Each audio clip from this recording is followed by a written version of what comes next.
Okay guys, Ray from EPM. Have a look at these red tail lights, the 18 style tail lights. A lot of you guys outside the US wants to have them. Now finally you can have these on your Mustang. We've made red and clear and also smoke black tail lights. It has the triple amber, triple red inside of them, so it has amber tone and all the patterns like our boards.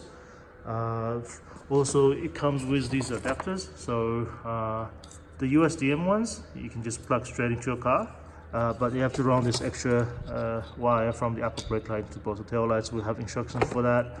For the European ones, just have to put this adapter on, so straight away, and you don't need that cable. So basically these lights will be able to work on all the European and USDM models, so all the Mustangs 15 plus, and we'll be taking pre-orders very soon. And thank you for watching, and I'll see you guys next time.